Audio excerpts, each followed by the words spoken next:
अह, hello दोस्तों, मैं प्रशांत मिश्रा। स्वागत है आपका अपने यूट्यूब चैनल RLC ट्यूटोरियल्स पे। फ्रेंड्स, जैसा कि हम मशीन के लेक्चर को आगे बढ़ा रहे हैं, तो मशीन के अभी तक के लेक्चर में हमने क्या क्या कवर किया है। मशीन के अभी तक के लेक्चर में हमने डीसी जनरेटर स्टार्ट किया है। प्रीवियस लेक्चर आपका डीसी जनरेटर पे था, और वो भी डीसी जनरेटर का लास्ट जो पार्ट था, आप डीसी जनरेटर की क्लासिफिकेशन चल रही थी। और क्लासिफिकेशन में हमने देखा था कि the DC generator can be divided in two parts, that is separately excited DC generator and the second one is the self-excited DC generator. The self-excited DC generator further classified into three categories, like first one the series DC generator, second one is shunt DC generator, and the third one is the compound DC generator. Actually, these three types of generator basically self-excited generators, but जब भी हम self excited generator की बात करें, उस समय भी मैंने आपको बताया था कि सेल्फ एक्साइटेड जनरेटर के रनिंग के लिए कुछ इम्पोर्टेंट पॉइंट्स होते हैं उनके फील्ड को बनने में। एक्चुअल में होता क्या है, सेल्फ एक्साइटेड जनरेटर्स में आपकी जो फील्ड वाइंडिंग्स होती हैं, उन फील्ड वाइंडिंग्स को इनर्जाइज करने के लिए आप वहीं पे जो इंड्यूस्ड ईएमएफ रोटर आर्मेचर से निकल के बस पे आ रही है, ब्रशेस पे आ रही है, उसी को फिर कनेक्ट करते हो आप पोल फील्ड वाइंडिंग को। तो मैंने वहाँ पे आपको बताया था कि जैसे ही मान लीजिए कि यहाँ से जब तक कोई इंड्यूस्ड ईएमएफ आया नहीं, तो आज का जो टॉपिक है वो इसी से रिलेटेड है कि किस तरीके से सेल्फ एक्साइटेड डीसी जनरेटर्स में, यानी तीनों जनरेटर्स की बात हो रही है, इसमें वोल्टेज बिल्डअप किस तरीके से होता है। ठीक है, अगर हम बात करते हैं सेपरेटली एक्साइटेड की, तो वहाँ पे ऐसा कोई भी वोल्टेज बिल्डअप का ऐसा सीन आपको देखने को नहीं मिलेगा, क्योंकि वहाँ पे जो फील्ड वाइंडिंग आपकी इनर्जाइज्ड होती हैं वो किसी एक्सटर्नल डीसी सोर्स से होती हैं। बट यहाँ पे जो वाइंडिंग इनर्जाइज होगी वो उसी आपके बस बार से होगी। चलिए मैं एक आपको पॉइंट दिखाने की कोशिश करता हूँ, जरा ध्यान से देखिएगा।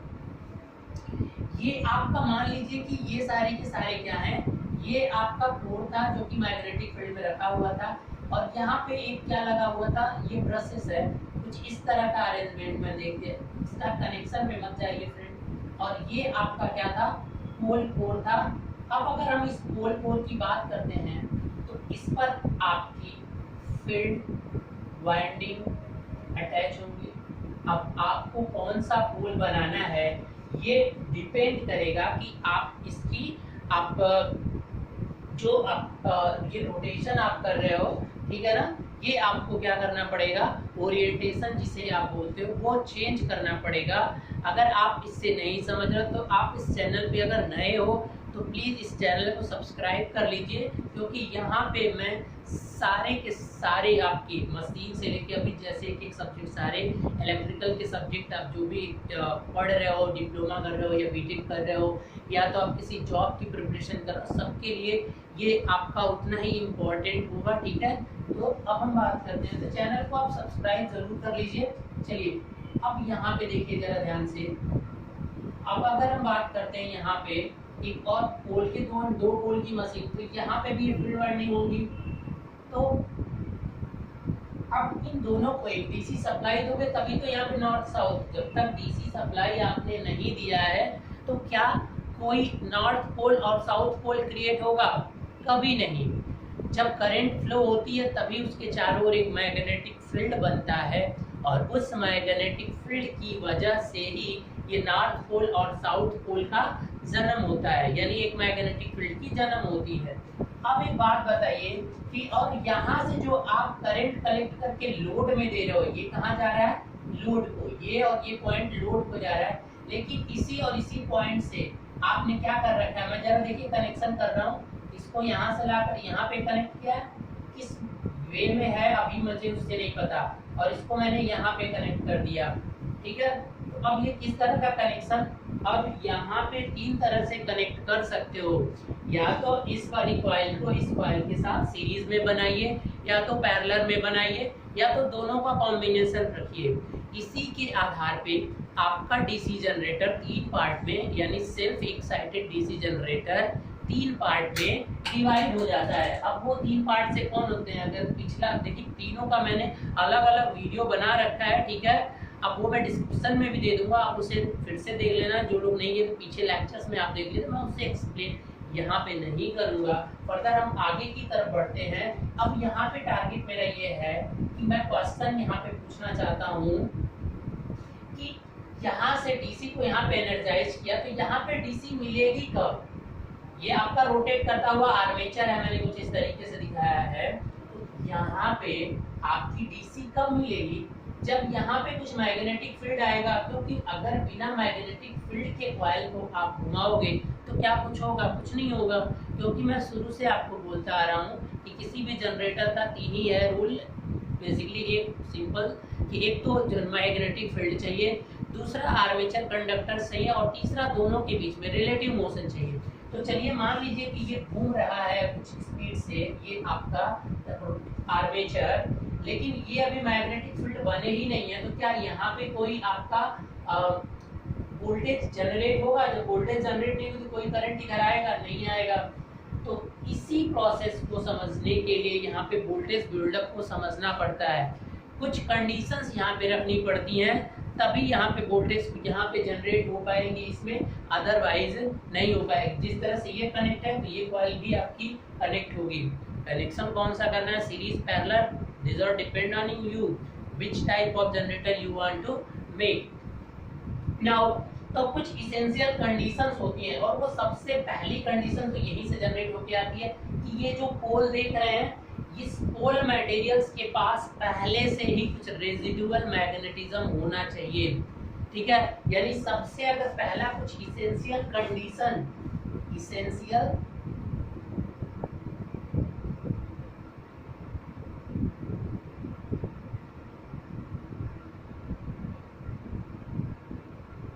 देखिए, अगर हम इस इसेंशियल कंडीशन की बात करते हैं, ध्यान से सुनिएगा। अब पहले हम यहाँ पे शंट ले लेते हैं, ठीक है। पहले हम क्या लेते हैं, shunt mode, shunt generator, shunt generator थोड़ा थोड़ा सब में चेंज हो जाएगा। तो पहले आप शंट जनरेटर ले लीजिए। तो अगर हम पहला शंट जनरेटर की बात करते हैं तो उसमें क्या क्या इसेंशियल कंडीशन होना चाहिए वोल्टेज को बिल्डअप होने के लिए आर्मेचर में, ठीक है। सबसे पहला यहाँ इंपॉर्टेंट अगर हम बात करते हैं, इसको ABCD लिखो क्योंकि 1 2 मैं यहाँ लिखने जा रहा हूँ। 1 पहली कंडीशन की residual magnetism, residual magnetism in pole. देखिए, रेजिडुअल मैग्नेटिज्म इन पोल्स, ये जो पोल आपने जिस भी मटेरियल का बनाया है उसका कोर, आपको पता है कि आप एक फेरोमैग्नेटिक मटेरियल का सिलेक्शन करते हो। तो जैसे ही आप एक फेरोमैग्नेटिक मटेरियल का सिलेक्शन करोगे तो आप उसका एक BH कर्व ड्रा करते हो, आपको पता है। तो BH कर्व जब ड्रा करते हो तो उस समय मटेरियल का एक पॉइंट पे जब AC अप्लाई करते हो तो जो रिवर्स साइकिल आती है, इस पे भी मेरा पिछला क्लास हो चुका है। तो जो कॉन्टिन्यूअस जो स्टूडेंट्स पढ़ रहे हैं उन्हें आसानी होगी समझने में, इसीलिए मैंने कुछ इस तरीके से अरेंज किया है। तो अगर रेजिडुअल मैग्नेटिज्म है, जरा ध्यान से देखिए कि यहाँ पे पहले से ही कुछ मैग्नेटिज्म, ये जो पहले से ही थोड़ा सा, इतना पावरफुल नहीं बट थोड़ा सा मैग्नेटिज्म इसमें है।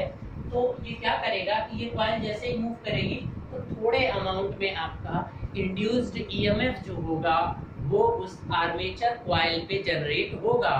अब उस कॉइल पे जनरेट हो जाएगा तो अब फिर वो इसको मिलेगा, अब फिर ये बढ़ता जाएगा और धीरे धीरे आगे बढ़ता जाएगा। बट वो बढ़ने के बाद से केवल यही एक कंडीशन नहीं है कि अगर आपने ऐसा कर दिया तो वोल्टेज बिल्डअप हो जाएगा आपके पूरे डीसी शंट जनरेटर में, नहीं। बहुत सारी कंडीशंस हैं, बहुत सारे फैक्टर्स हैं जिन्हें आपको क्लियर करना पड़ेगा। और इस टॉपिक से छोटे छोटे क्वेश्चंस भी फ्रेंड्स बहुत पूछे जाते हैं, इसलिए मैं उन सारे क्वेश्चंस को भी कवर करने की कोशिश करूंगा। अब एक बात बताइए कि अगर इस पोल कोर पे जिसपे आपने फील्ड क्वाइंट को बाइंड किया है, अगर उस पे रेजिडुअल मैग्नेटिज्म नहीं है तो आप क्या करेंगे, कैसे लाएंगे रेजिडुअल मैग्नेटिज्म? तो देखिए, अगर रेजिडुअल मैग्नेटिज्म लाना है तो क्या करिए कि आप उसको कर दीजिए फील्ड फ्लैशिंग नाम होती है। अगर लाना है तो मैं यहाँ पे एक और नाम दे दे रहा हूँ, देखिए ध्यान से, फील्ड फ्लैशिंग।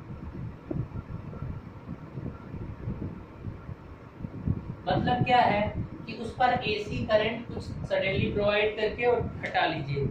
एक हाई पावर की आप क्या करिए, एसी उस कोर पर वायर के थ्रू प्रोवाइड करिए और फिर उसको हटा लीजिए, क्योंकि आपको पता है कि एसी जब हटती है तो कुछ ना कुछ रेजिडुअल रह जाता है, क्योंकि जो रीओरिएंटेशन होता है सारे डोमेन्स का वो सेम उसी पैटर्न पे नहीं हो पाता है और उसी की वजह से उसमें कुछ रेजिडुअल रिटेंटिविटी वहाँ पे रह जाती है। अगर उस रिटेंटिविटी को आपको ख़त्म करना है तो एक कोरोसिव फोर्स लगाना पड़ता है या उसे किसी तरह से गर्म करके उसके जो डोमेन्स की डायरेक्शन है उसको क्या करना पड़ेगा, रैंडम यानी तितर बितर करना पड़ेगा। अगर आप चाहते हो, देखो अगर आप बनाना चाहते हैं रेजिडुअल मैग्नेटिज्म तो आपको फील्ड फ्लैशिंग करनी पड़ेगी।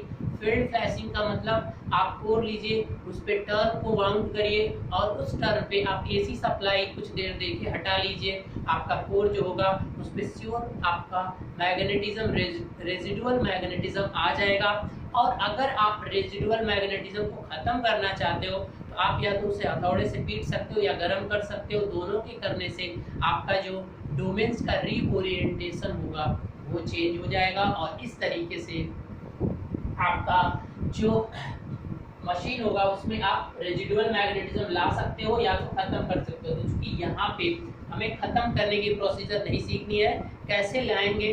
अब उसके बाद से दूसरा बात करते हैं। दूसरा इम्पोर्टेंट फैक्टर ये होगा कि ये जो कनेक्शन है प्रॉपर, कि अब इसको इससे कनेक्ट करना है कि इसको इससे कनेक्ट करना है। तो एक बार क्या है कि जैसे ही कनेक्ट करोगे तो एक बार जो इसका इनिशियल एमएमएफ होगा, ठीक है ना, यानी आपका इनिशियल एमएमएफ कंडीशन क्या है कि जो इनिशियल एमएमएफ बनेगा, initial MMF will support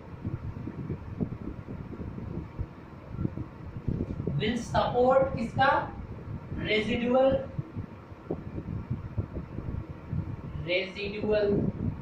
magnetism,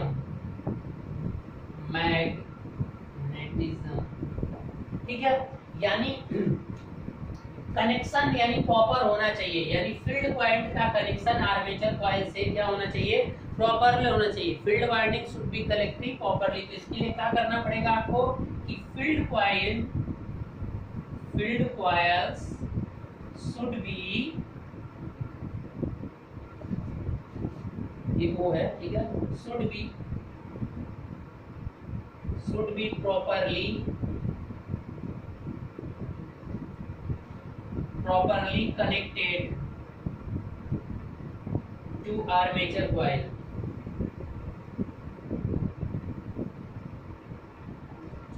ऐसा करना है अगर आपको, आप चाहते हो कि इसका जो रेजिडुअल मैग्नेटिज्म है तो इसकी वजह से यहाँ पे इंड्यूस्ड ईएमएफ आएगा।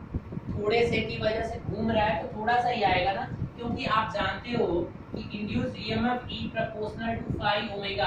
तो स्पीड मान लीजिए कांस्टेंट है, अब ये पहले थोड़ा कम था, अब धीरे धीरे बढ़ रहा है, तो इंड्यूस्ड ईएमएफ बढ़ेगा और इंड्यूस्ड ईएमएफ यानी ये करंट पाथ बन जा रहा है, तो एक करंट भी इसमें फ्लो होगी। अब वो करंट भी धीरे धीरे बढ़ेगी।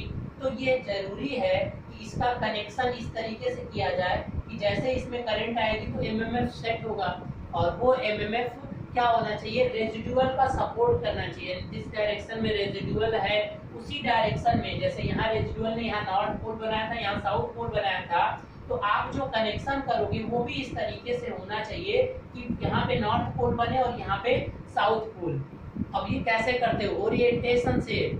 अगर ऐसा नहीं हो रहा है, मान लीजिए कि अगर वो कम कर रहा है, सपोर्ट नहीं कर रहा है, तो आप इसके ओरिएंटेशन को क्या कर दीजिए, बदल दीजिए। बात आई समझ में? पहले बता चुका हूँ, इसीलिए मैंने वहाँ पे बहुत अच्छे से एक्सप्लेन किया था कि आपने ये कनेक्शन किया लेकिन वोल्टेज बिल्डअप नहीं हुआ।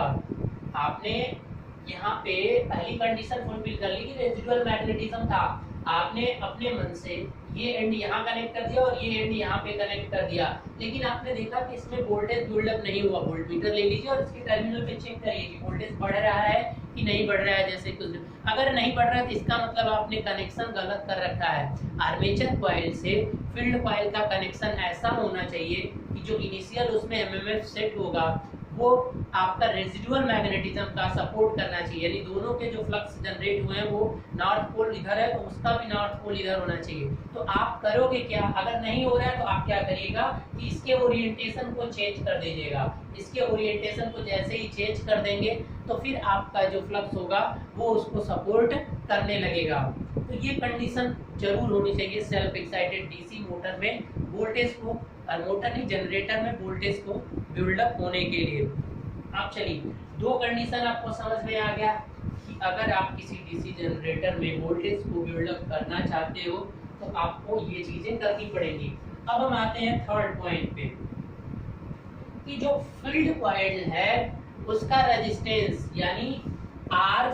अब यहाँ पे फील्ड कॉइल क्या होगा, एसएच मतलब क्या है फील्ड कॉइल, फील्ड कॉइल आरएसएच, क्योंकि हम यहाँ पे जो बात कर रहे हैं अभी डीसी शंट जनरेटर यहाँ पे लेकर चले हैं। देख लीजिए आप ध्यान से, कंफ्यूज मत होना फ्रेंड। अभी हम बात जो कर रहे हैं वो डीसी शंट जनरेटर उसका उसी की बात की जा रही है कि उसमें वोल्टेज बिल्डअप कैसे होगा, क्या क्या आपको कंडीशन रखनी पड़ेगी।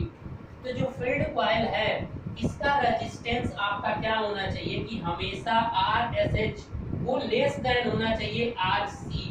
आरसी क्या है यहाँ पे, क्रिटिकल रेजिस्टेंस, क्रिटिकल रेजिस्टेंस एक स्पेसिफिक अमाउंट ऑफ रेजिस्टेंस है, मतलब उससे कम होना चाहिए। अब इसका सिलेक्शन कैसे करोगे, जब मशीन को मैन्युफैक्चरिंग की जाती है तो वहां पे इसे फाइंड करने के लिए पहले हम कुछ प्रोसीजर फॉलो करना पड़ता है, तो वो हम उसके लिए एक स्पेशली वीडियो बनाएंगे आपको, ठीक है। यहाँ पे भी डिस्कशन नहीं करेंगे कि क्या होता है, बट लेकिन आप इतना जरूर याद रखिएगा कि जो फील्ड है आपका शंट कॉइल, उस शंट कॉइल का जैसे देखिए मैं यहाँ पे शंट डीसी शंट जनरेटर का इसको मिटा के थोड़ा सा एक अलग डायग्राम बनाता हूँ।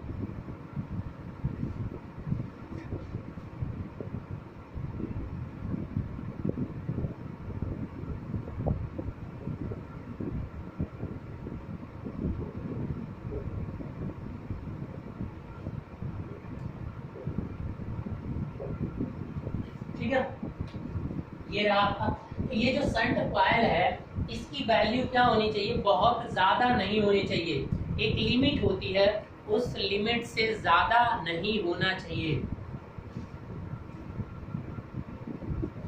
ठीक है दोस्त, इसकी जो वैल्यू होगी इस फील्ड कॉइल की, आपने देखा था कि 50 से 200 के ओम में होती है, तो उसकी वैल्यू ऐसे नहीं आप सेट कर सकते हो। अगर आप सेल्फ एक्साइटेड जनरेटर ले रहे हो तो ठीक है, वो भी शंट की बात हो रही है यहाँ पे, तो उसकी वैल्यू हमेशा क्रिटिकल रेजिस्टेंस से कम होगी।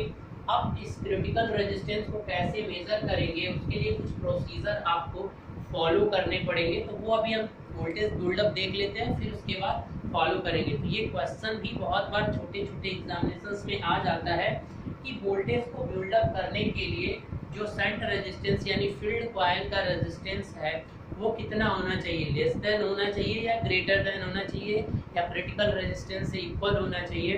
तो आप हमेशा याद रखिए कि ये क्या होना चाहिए, कम होना चाहिए, अधिक नहीं। और एक और होती है कि जो स्पीड यानी जो स्पीड ये रोटेशन होता है, चौथा पॉइंट आपका आएगा, ये नीचे आ रहा है आपको दिख रहा है, चलिए चौथा पॉइंट की जो स्पीड है, जो स्पीड है जिससे आपका क्या हो रहा है, स्पीड की बात करते हैं। इसकी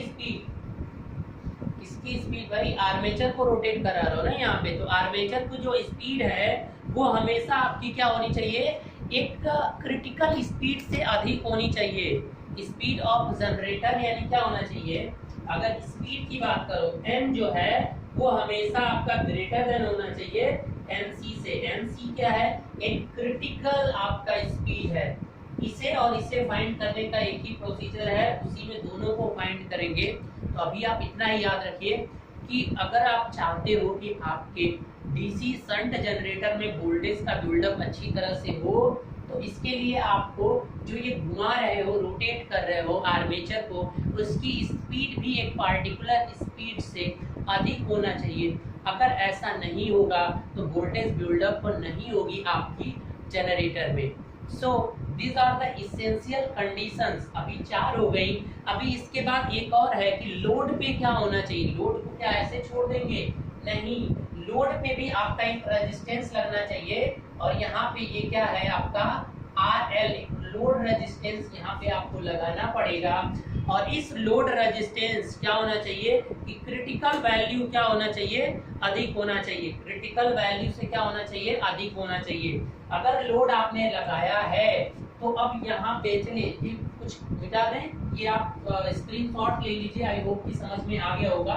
अब देखिए, अगर हम बात करें नेक्स्ट 4 हो गई, तो 5 बात करते हैं कि लोड रेजिस्टेंस के बारे में। तो लोड रेजिस्टेंस क्या होना चाहिए कि जो RL अगर आप लोड रेजिस्टेंस लगाए वो ग्रेटर देन होना चाहिए आपका इससे, क्रिटिकल से। बड़ा कंफ्यूजिंग है।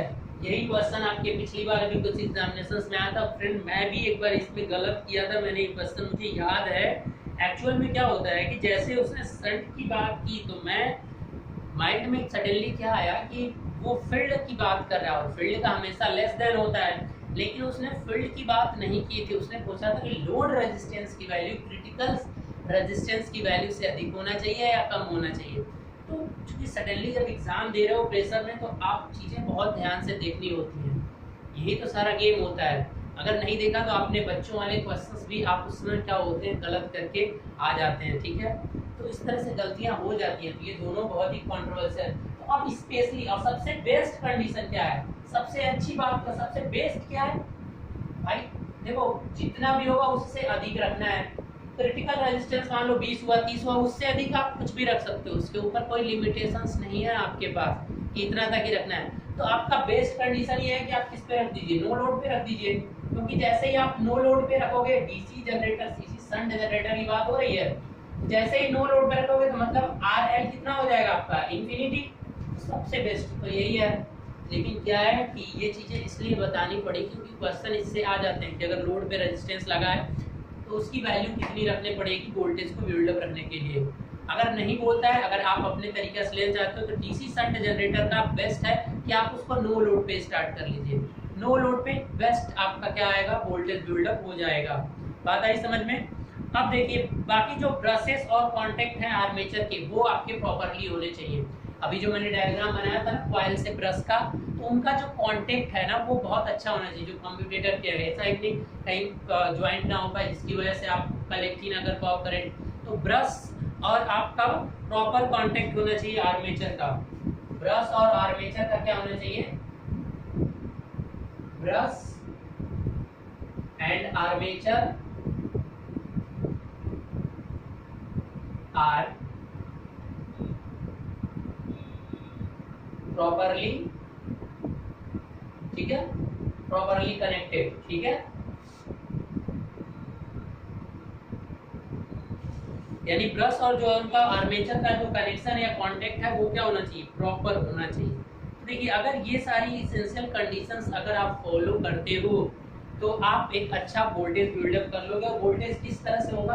अगर ये सारी चीजें फॉलो अप हो रही हैं तो आपका वोल्टेज जो इसमें जनरेट होगा, नो लोड पे लेके चल रहा हूं मैं, तो नो लोड पे जो E0 लेके चल रहा हूं, ठीक है, जो जनरेटेड EMF है, तो क्या होगा कि अगर आप IF को जैसे जैसे बढ़ाते जाओगे, यानी IF और उसके बीच में क्या ड्रॉप खींच रहे हैं, क्या होगा कि E0 मतलब नो लोड है, नो लोड पे है तो क्या होगा कि पहले रेजिडुअल तो कुछ रहेगा।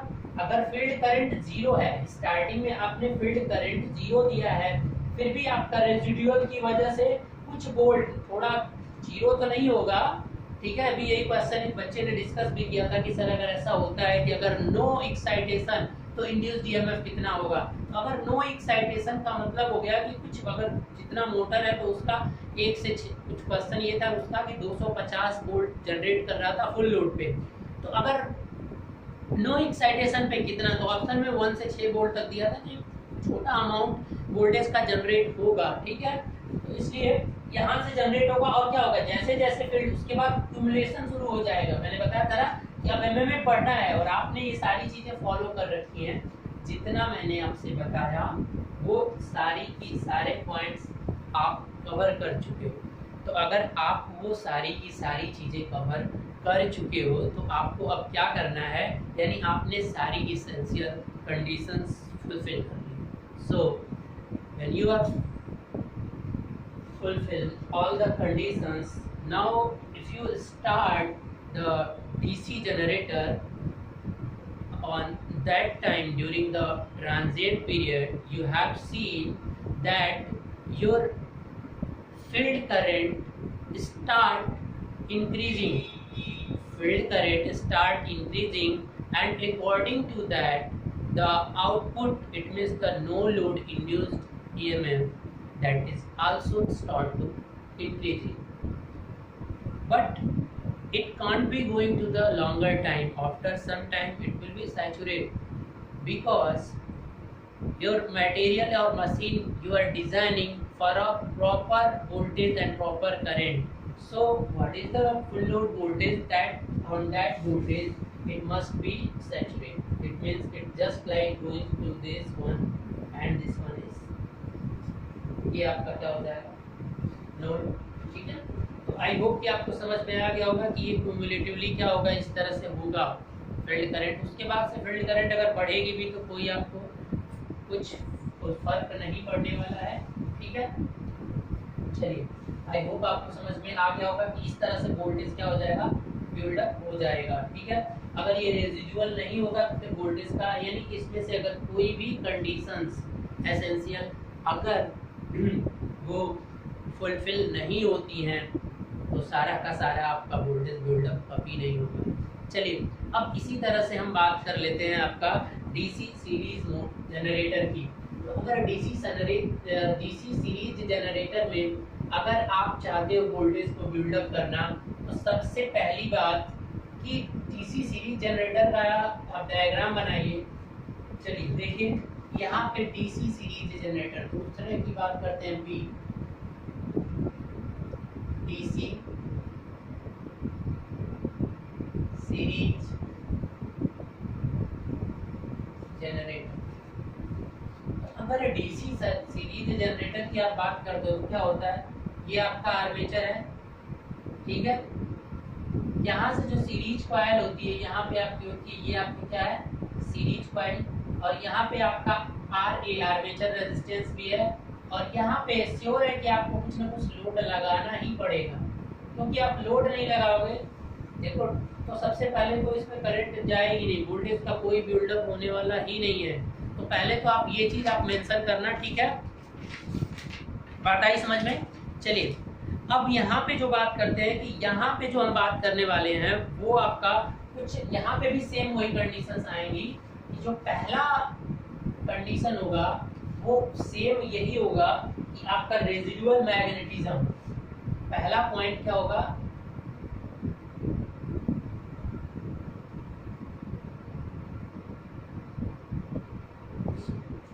यानी ये जो कॉइल है एक पोल कोर पे होती है ना, तो उस कोर में कुछ ना कुछ रेजिडुअल मैग्नेटिज्म होना चाहिए, यानी जैसा कि डीसी जनरेटर में था सेम। दूसरा पॉइंट क्या है, कनेक्शन प्रॉपर्ली होना चाहिए। कनेक्शन क्या होना चाहिए, कनेक्शन प्रॉपर्ली। किसका कनेक्शन भैया, किसका कनेक्शन, फील्ड कॉइल और armature coil, field coil with armature coil.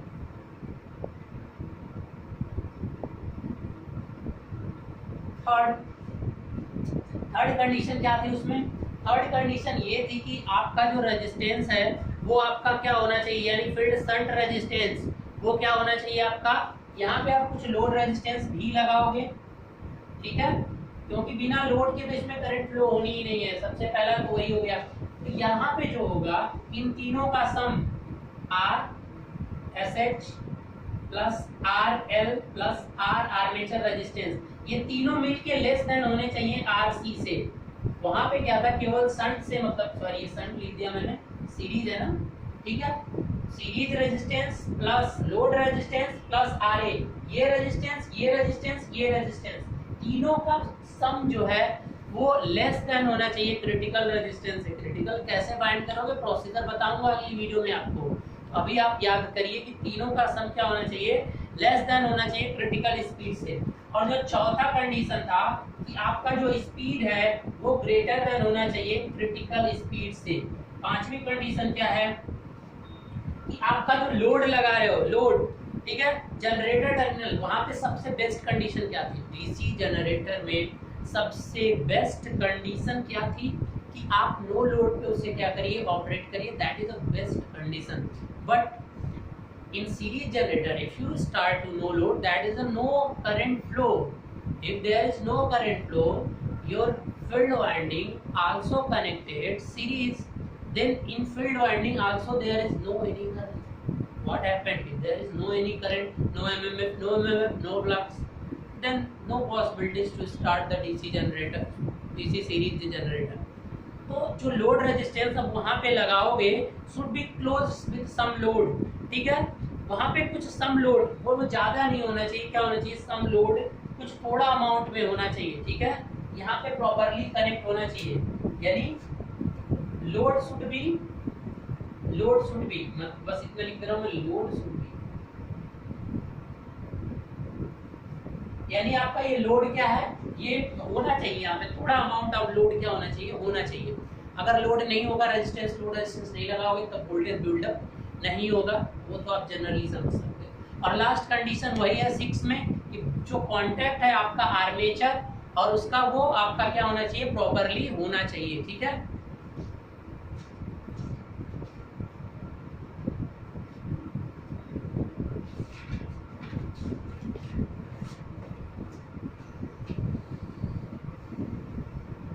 चलिए अब सेम हम बात करते हैं किसकी, डीसी सीरीज जनरेटर में वोल्टेज बिल्डअप, समझ गए। इतनी सारी कंडीशंस है भैया, फॉलो करके रखिए, तभी आपका जनरेटर में वोल्टेज बढ़ेगा, नहीं तो फिर वोल्टेज बिल्डअप ही नहीं हो पाएगा। 2 वोल्ट से नीचे बिल्डअप होकर 0 हो जाएगा, 2 वोल्ट ही रह जाएगा, ठीक है। अब बचा क्या लास्ट में, तीसरा, यानी सी, कौन सा, डीसी कंपाउंड जनरेटर। अगर डीसी कंपाउंड की बात करो तो इस कंपाउंड में सब कुछ ले लीजिए, ठीक है, या तो आपका क्या हो, लॉन्ग शंट और शॉर्ट शंट, या तो क्यूमुलेटिव डिफरेंशियल, सारे क्या है, इक्विवेलेंट टू शंट, सारे के सारे शंट की तरह ही बिहेव करेंगे स्टार्टिंग में। यानी आपको क्या करना है कि अगर बेस्ट जो condition for a shunt generator क्या होता है कि वोल्टेज शुड बी क्या होना चाहिए, आप जो करते हो कि नो लोड, तो यहाँ भी आपकी नो लोड, बेस्ट कंडीशन क्या होगी, नो लोड, बेस्ट कंडीशन। देखो मैं यहाँ पे डायग्राम नहीं बना रहा हूँ, बेस्ट कंडीशन नो लोड, क्योंकि जो सीरीज वाली कॉइल है, जैसे देखिए एक डायग्राम में बना के आपको दिखाता हूँ, देखिए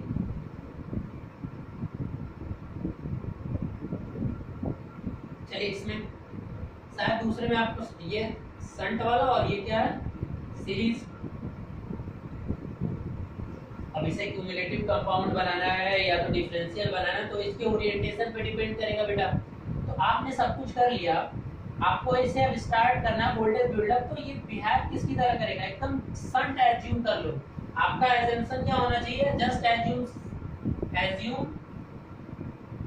शंट, जो प्रोसेस शंट में हुई है सेम वही यहाँ पे फॉलो होगा, एज्यूम लाइक शंट। आप क्या करिए कि नो लोड बेस्ट कंडीशन है पहली, यानी क्या होगा कि जो भी ये कंडीशंस, यानी जो भी ये फील्ड कॉइल्स हैं, इनका रेजिस्टेंस मैं एक बार रिपीट कर दे रहा हूँ, शंट वाले वही सारी, वहाँ पे भी कोई भी यहाँ पे जनरेटर लीजिए, सबके लिए वही फॉलो होगा। आपको करना क्या है, अब ध्यान से सुनिए, पहली कंडीशन क्या थी, फर्स्ट कंडीशन की आपका रेजिडुअल मैग्नेटिज्म होना चाहिए, यानी जिस कोर पे, यानी जिस कोर पे आपकी फील्ड वाइंडिंग वाउंड है उस कोर पे कुछ ना कुछ रेजिडुअल मैग्नेटिज्म होना चाहिए। Okay, there that is the first essential condition. The second essential condition is what is that, the connection armature and field winding connection should be properly, what is the meaning of this statement, it means the initial MMF should be additive in nature with the residual flux. अगर दोनों एक दूसरे को add नहीं कर पाएंगे, और अगर ऐड नहीं कर रहे तो आपको क्या करना पड़ेगा, ओरिएंटेशन चेंज करना पड़ेगा. Okay, that is the second condition. What is the third condition? The third condition is the resistance, field resistance. Here if you are using this no load, that this one, this amount of current and here some amount of current, तो इसका और इसका जो सम होगा वो always क्या होना चाहिए, लेस देन होना चाहिए critical resistance. How can you find this critical resistance and critical speed? We will see my next video. Okay, now come to the next point, the speed. जो स्पीड है जिससे armature घुमा रहे हो आप prime mover से, उसकी speed, एक particular speed that is known as critical speed, उससे क्या होना चाहिए, अधिक होना चाहिए. ठीक है, तो अगर ऐसा होता है तो सिंपल, मतलब शंट के लिए, सिंपल सा कंपाउंड के लिए आपको मैंने बता दिया कि एकदम से शंट की तरह एज्यूम करिए और सारी की सारी कंडीशंस वहाँ की यहाँ भी फुलफिल होंगी. ठीक है, अब जो क्यूमुलेटिव कंपाउंड है वो ठीक है identical, but series should be short circuited. अगर क्यूमुलेटिव कंपाउंड की बात करते हो तो उस समय आप सीरीज को क्या कर देना, वोल्टेज बिल्डअप के टाइम में जो सीरीज वायर होती है वैसे कुछ लोड कनेक्ट है, क्यूमुलेटिव कंपाउंड की बात हो रही है, तो वहां पे आप उसको शॉर्ट कर सकते हैं. ठीक है, जो सीरीज वाला है उसे क्या कर दीजिए आप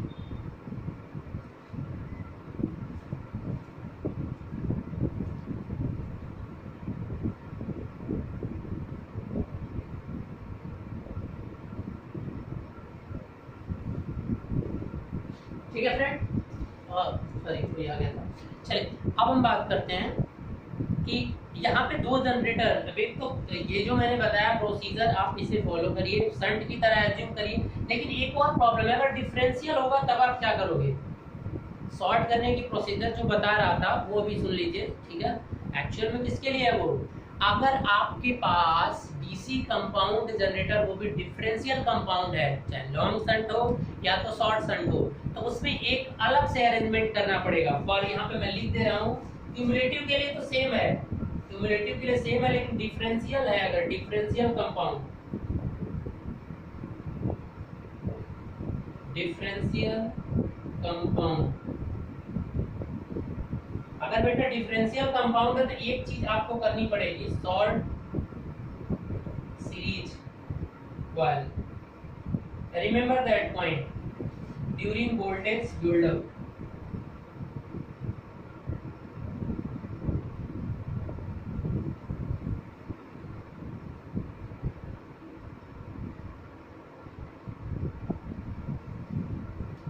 क्यों कर रहे हो भैया ऐसा? देखिए कि अगर डिफरेंशियल वाला है तो डिफरेंशियल का मतलब क्या होता है कि ये वाला फ्लक्स यानी फाई सीरीज और फाई एसएच दोनों एक दूसरे को क्या करते हैं, अपोज करते हैं. तो स्टार्टिंग के टाइम पे अगर वो अपोज कर रहा है और आप वोल्टेज बिल्डअप के टाइम में सीरीज को भी आपने रखा है, तो वोल्टेज कभी बिल्डअप हो पाएगा नहीं, वो हमेशा उससे बढ़ाता रहेगा और कोई जो वोल्टेज बिल्डअप होगा वो नहीं हो पाएगा. बात आ रही समझ में? क्योंकि आप जानते हो डिफरेंशियल में क्या होता है, फाई एस एच माइनस होता है फाई एस सी, यानी ये इसका अपोज करता रहता है. तो जैसे ही वोल्टेज बिल्डअप होगा, करंट बढ़ेगा तो ये भी बढ़ेगा और इसके बढ़ने से ये भी बढ़ेगा. तो जो इनका डिफरेंस होगा वो कहाँ बढ़ पाएगा, जो इनका डिफरेंस होगा वो प्रॉपरली नहीं बढ़ पाएगा. इसलिए आपको अगर प्रॉपरली वोल्टेज बिल्डअप चाहते हो तो ये भी एसेंशियल कंडीशन डिफरेंशियल के लिए कि आप इसको जब तक वोल्टेज बिल्डअप ना हो जाए तब तक इसको क्या कर दीजिए, शॉर्ट कर दीजिए, इसको खत्म कर दीजिए. केवल इसी को रखिए पिक्चर में, यानी आपको ठीक है. तो इतनी सारी चीजें हो गई आपकी वोल्टेज बिल्डअप, किस तरह से एक जनरेटर में वोल्टेज बिल्डअप होता है. सेल्फ एक्साइटेशन जैसे ही जनरेटर बनाते हो तो इतनी सारी चीजें आपको माइंड करनी पड़ेंगी. अगर आप उसी एनर्जी को लेकर उसी में यूटिलाइज करना चाहते हो तो ये सब करना पड़ेगा. अगर सेपरेटली एक्साइटेड है तो ये सारी चीजें आपको नहीं करनी पड़ेंगी. ठीक है, क्योंकि आपका वहां से अलग से खुद एक्साइटेड करते हो डीसी सोर्स लगाकर, तो ये पोलैरिटी या कुछ भी देखने की वहां पे जरूरत नहीं पड़ती है. तो ये रहा फ्रेंड्स आज का क्लास आपकी, जिसमें हमने डिस्कस किया कि किस तरीके से एक डीसी जनरेटर में वोल्टेज बिल्डअप होता है. और वो हमने तीनों जनरेटर्स में देखा, शंट, सीरीज और कंपाउंड। और कंपाउंड के दोनों में देखा हमने, या तो long shunt compound, short shunt compound, और फिर वो दोनों दो में डिवाइड होते हैं, डिफरेंशियल, क्यूमुलेटिव। तो क्यूमुलेटिव का तो दोनों में हो तो सेम, लेकिन डिफरेंशियल का करते समय लॉन्ग शंट हो, शॉर्ट शंट। एक पॉइंट रिमेंबर करना है कि उसके आपको सीरीज को during voltage process, during voltage buildup process उसे आपको शॉर्ट करके रखना है, और फिर जैसे ही वोल्टेज बिल्डअप हो जाए तो फिर आप उसे क्या कर दीजिए, उसके शॉर्ट को कुछ ऐसा अरेंजमेंट आपको करना पड़ेगा, डाइवर्टर लगा दीजिए, ठीक है। एक क्या कर दीजिए कि उसके अकॉर्डिंग एक शॉर्ट कॉइल लगा दीजिए, फिर वो कुछ समय बाद अपने आप क्या हो जाए, ओपन हो जाए। समझ में आया? यानी इसको आपको क्या करना पड़ेगा, ये जो देखे हो ना, इसको शॉर्ट करना पड़ेगा आपको। ये कॉइल जो देख रहे हो इसको क्या करना पड़ेगा, शॉर्ट करना पड़ेगा। बात आ रही समझिए? चलिए, तो आई होप कि अगर ये वीडियो आपको पसंद आई है तो प्लीज़ इसे ज़्यादा से ज़्यादा लाइक करिए, शेयर करिए, और कोई भी डाउट्स है या कुछ भी अगर वीडियो अच्छे लगते हैं तो आप प्लीज़ कमेंट कर सकते हैं। अगर कोई डाउट हो तो वो भी आप कमेंट कर सकते हैं, मैं उसका आंसर आपको दे दूंगा। अब अगली वीडियो में फ्रेंड्स यहाँ पे एक पॉइंट जो कि इसी टॉपिक का ही है, आप समझ लीजिए कि अभी वोल्टेज बिल्डअप में दो चीज़ें आपकी आई थी कि एक क्रिटिकल रेजिस्टेंस और एक क्रिटिकल स्पीड, ये दोनों किस तरीके से आप निकालेंगे उसे हमें थोड़ा सा देखना है, ठीक है, कि how can you find the critical resistance and critical speed for a DC generator. Okay, तो इसी वीडियो को हम इसी लेक्चर के साथ अगली वीडियो में मिलेंगे हम। इस वीडियो में इतना ही friends. Okay, take care and make the note properly.